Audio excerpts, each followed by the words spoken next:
Most people spend their lives trying to improve themselves while secretly protecting the very habits that keep them weak. They want a stronger future without letting go of the weaker version of who they are today. The procrastination, the excuses, the need for comfort, the fear of discomfort. But transformation doesn't begin when you add something new. It begins when you destroy what no longer serves you.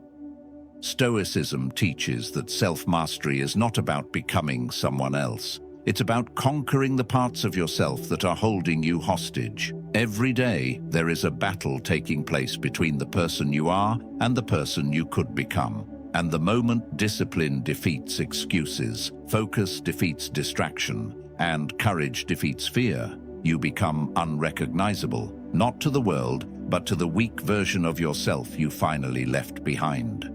And if you're watching this right now, something inside you already knows this. You've felt it, that restless, suffocating feeling of being trapped inside a version of yourself that doesn't match what's burning in your chest. You wake up, go through the motions, and somewhere between the routine and the noise, you catch a glimpse of who you could actually be. And it scares you, not because it's impossible, but because becoming that person requires you to stop running from everything that's uncomfortable, everything that's hard, everything that forces you to grow. Most people never make that choice. They stay loyal to their limitations. They call it being realistic. They call it playing it safe. But the truth is far more painful. They are simply too attached to who they are to become who they need to be. The comfort zone doesn't just hold your body, it holds your identity.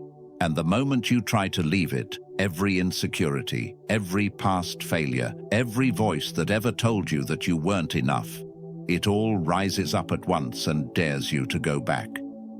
Epictetus, who was born into slavery and still mastered his own mind, said, "No man is free who is not master of himself." Read that again. Not master of circumstances, not master of other people, master of himself.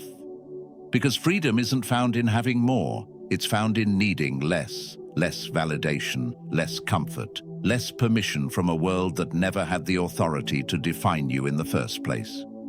This is where your real war begins, not with your enemies, not with your circumstances, with yourself.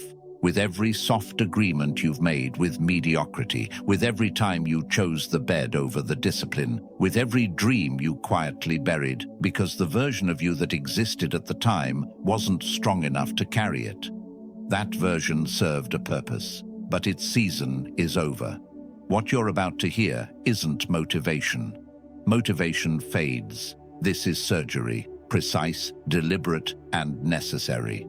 5 points that will cut through every layer of who you've been pretending to be and expose the raw, untouched potential of who you actually are. Stay with this. Every word was written for the exact war going on inside you right now. Type this in the comments. I am reborn. Now let's begin. Point number 1. You were never afraid of failing. You were afraid of finally trying. There is a lie you have been living with for so long that it started to feel like the truth. You told yourself you were afraid of failure. You built an entire story around it, about how things didn't work out, about how the timing was wrong, about how you needed to be more ready, more prepared, more certain before you could move. But failure was never the real fear. The real fear was something far deeper and far more exposing than that. You were afraid of trying, fully, completely, with everything you had, and still not being enough. Because as long as you never truly tried, you could always protect yourself with the possibility of what could have been. You could say, I never really went all in. You could keep the dream alive as a fantasy and never risk it becoming a reality that disappoints you. That is not caution. That is self-betrayal dressed in the language of wisdom. Somewhere in your life you were taught, not always with words, but with experiences, that wanting too much leads to pain. So you learned to want less, to play smaller, to lower the ceiling before life could lower it for you. And every time an opportunity appeared that matched the size of who you actually were, Something inside you manufactured a reason to hesitate, a reason to wait, a reason to stay exactly where you were, in a life that fit the reduced version of you rather than the real one. The Stoics called this the obstacle of the inner citadel, the self-imposed prison built not from external chains, but from internal surrenders. Marcus Aurelius didn't just fight wars outside Rome. He fought the daily war inside his own mind, the war against comfort, against avoidance, against the human tendency to protect the ego at the cost of the soul. Every day you delay is not a neutral act. It is a vote cast in favor of the weak version of you over the powerful one. And those votes accumulate. They compound. They slowly build a life that looks lived but feels empty, because deep down you know you chose safety over significance every single time it mattered most. The person you are capable of becoming has been waiting, not with anger, with patience, but patience has a limit, and that limit is the life you're still willing to waste. Point number 2, the people you're trying to keep happy are the reason you're miserable. You have rearranged your entire life around people who have never once lost sleep over yours. You have shrunk your ambitions, softened your boundaries, swallowed your truth, and bent yourself into shapes that were never natural to you, all to maintain a version of peace that isn't even real peace. It's performance. It's the exhausting, soul-draining performance of being whoever the room needs you to be, so that no one feels uncomfortable except you.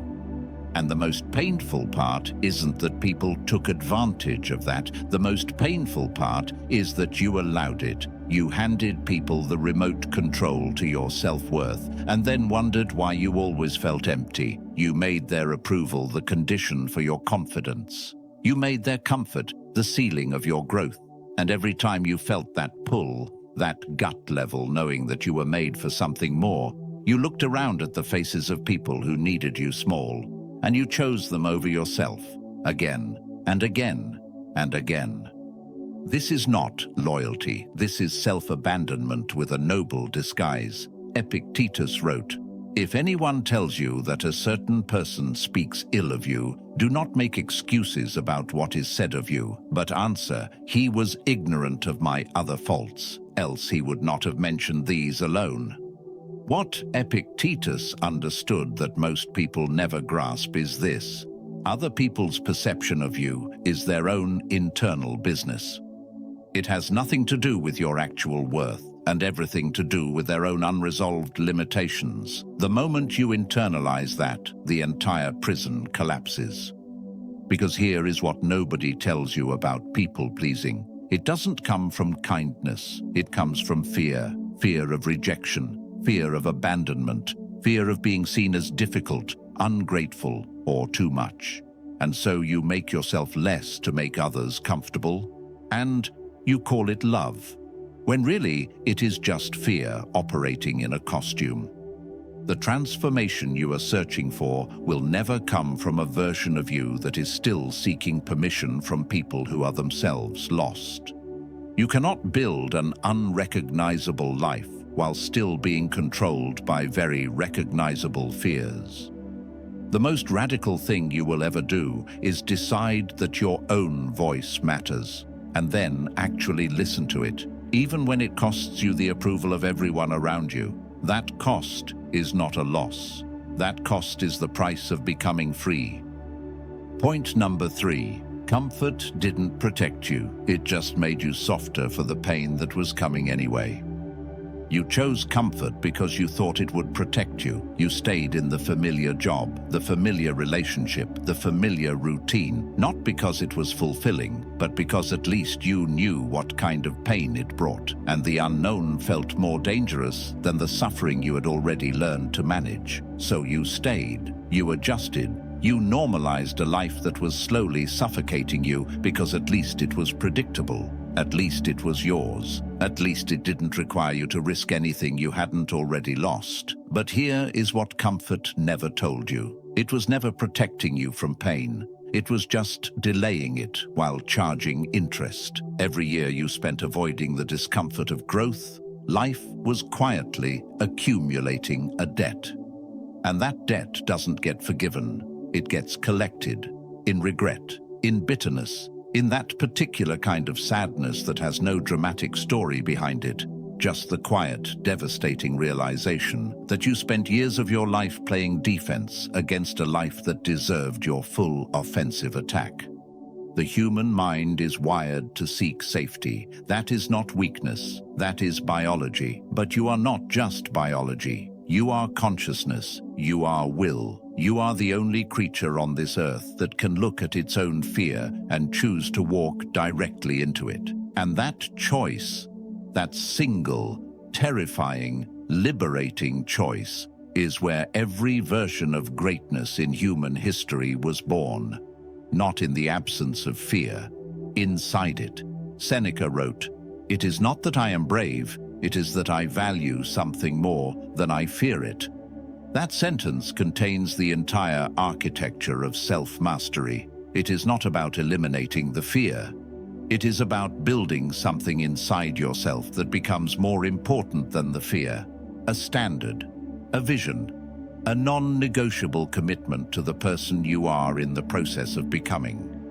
Comfort is seductive because it speaks in the language of kindness, rest, safety, ease. But when it becomes a permanent address rather than a temporary refuge, it stops being kindness and starts being a cage. And the cruelest part of that cage is that the door was never locked. You were always free to leave. You just convinced yourself the outside was more dangerous than the inside. It wasn't. It isn't. And somewhere in your body, in that place beneath the noise and the numbness, you already know that. Point number 4, you didn't lose yourself all at once. You lost yourself one small compromise at a time. Nobody wakes up one morning and decides to abandon their dreams. Nobody sits down and consciously chooses mediocrity. It doesn't happen like that. It happens slowly, quietly, in the smallest moments that feel too insignificant to matter. The morning you skipped the discipline because you were tired. The conversation where you stayed silent when you should have spoken. The opportunity you talked yourself out of before you even gave it a real chance. The standard you lowered just once because the situation was difficult. None of those moments felt catastrophic, but they were. Because every small compromise taught your nervous system something. It taught you that the weak version of you was acceptable. And once your own mind accepts that, once you internally ratify the smaller version of yourself, the drift becomes almost invisible.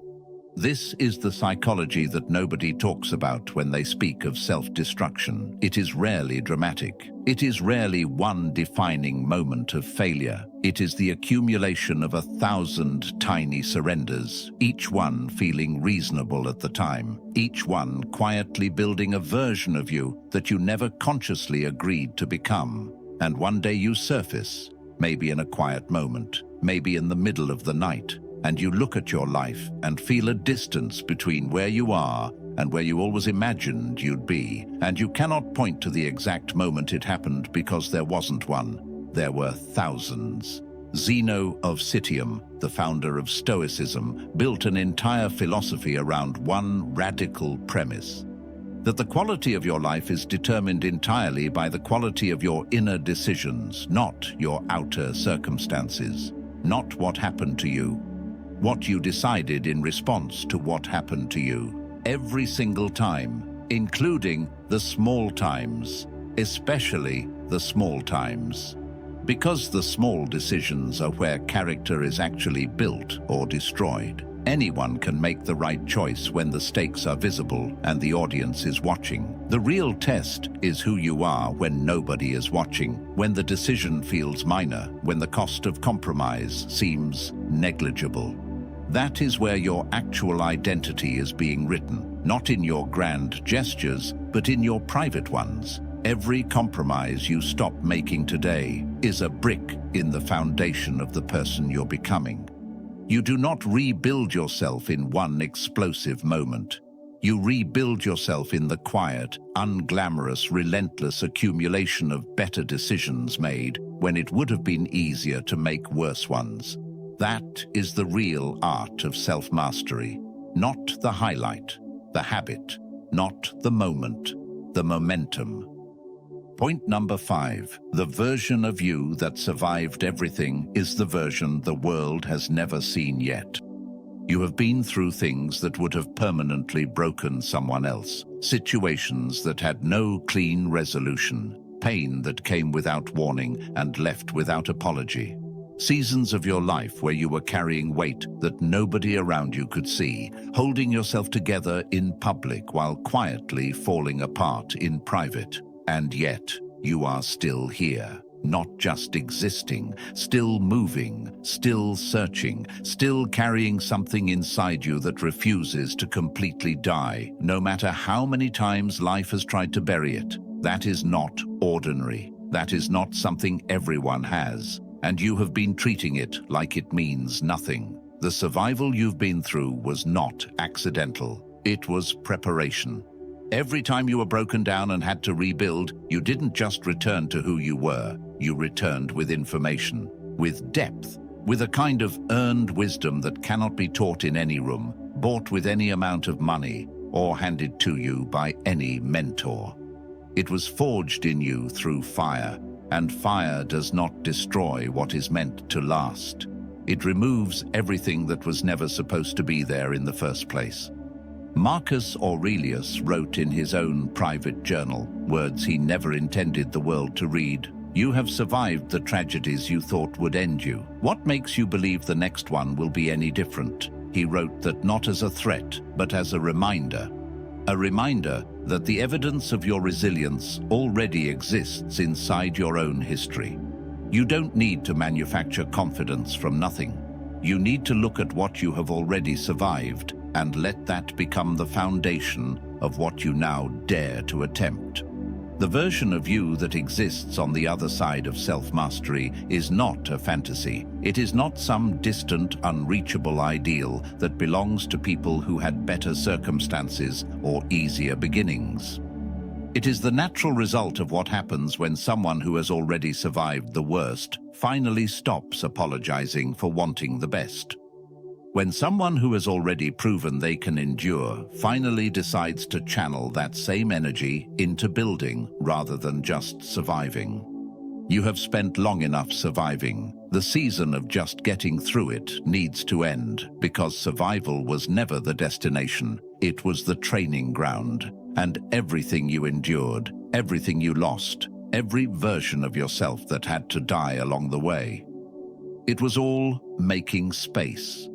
Clearing the ground, preparing the soil for the version of you that was always meant to grow there. That version is not coming. It is already here. It has been here, buried under the weight of everything you were told you had to be. And it is done waiting for your permission to finally emerge, take up space, and become completely, devastatingly, beautifully unrecognizable.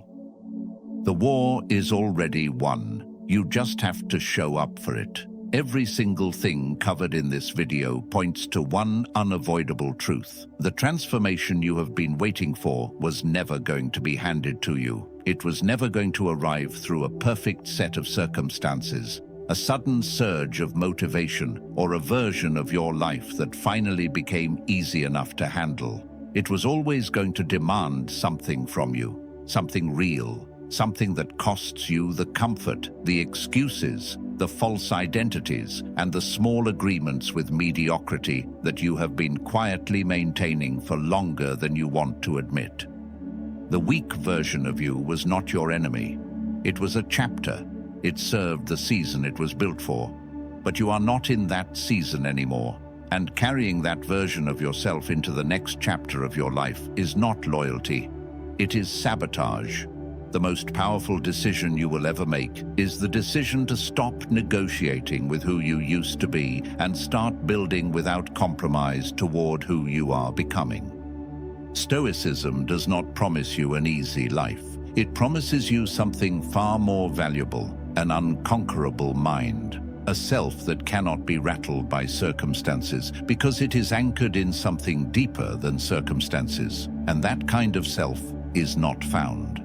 It is built, deliberately, painfully, beautifully, one decision at a time in the moments when it would have been far easier to quit.